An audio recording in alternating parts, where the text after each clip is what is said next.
Pope লিও চতুর্দশ যুদ্ধ ও সশস্ত্র সংঘর্ষের জন্য দায়ী খ্রিস্টানদের প্রতি আহ্বান জানিয়েছেন যেন তারা নিজেদের আত্মসমীক্ষা করেন এবং দেখেন যে তারা কি নম্রতার সঙ্গে পাপ স্বীকার সংস্কারের মাধ্যমে ক্ষমা প্রার্থনা করতে প্রস্তুত। অ্যাপোস্টলিক পনিটেনশিয়ারির উদ্যোগে আয়োজিত ইন্টারনাল ফোরামের ৩৬তম প্রশিক্ষণে অংশগ্রহণকারী পুরোহিত ও সেমিনারিয়ানদের উদ্দেশ্যে বক্তব্য রাখতে গিয়ে পোপ মানব সমাজে শান্তি ও ঐক্য গড়ে তুলতে পাপ স্বীকারের ভূমিকা নিয়ে আলোকপাত করেন।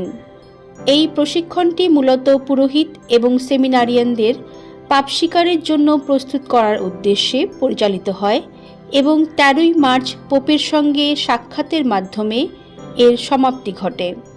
তাঁর বক্তব্যে পোপ পাপ স্বীকার সংস্কারকে ঐক্য স্থাপন করার কর্মশালা হিসেবে বর্ণনা করেন, যা মানুষের সঙ্গে ঈশ্বরের সম্পর্ককে আরও সুদৃঢ় করে তোলে। তিনি আরও ব্যাখ্যা করে বলেন, যখন খ্রিস্টবিশ্বাসীরা অহংকার ত্যাগ করে ঈশ্বরের কাছ থেকে ক্ষমার জন্য নিজেদের সমর্পণ করেন, তখন তারা সমাজে পুনর্মিলনের দূত হয়ে ওঠে।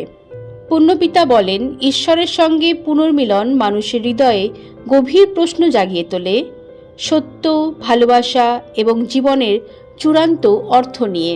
শেষে পোপ আহ্বান জানান পাপ স্বীকার গ্রহণকারীরা যেন নিজেরাও নিয়মিত এই ধর্মীয় আচার গ্রহণ করেন, কারণ যারা নিজের জীবনে ঈশ্বরের করুণা অনুভব করেন তারাই এই শান্তির আকাঙ্ক্ষায় ভরা পৃথিবীতে ক্ষমা ও পুনর্মিলনের আরও কার্যকর সেবক হয়ে উঠতে পারেন।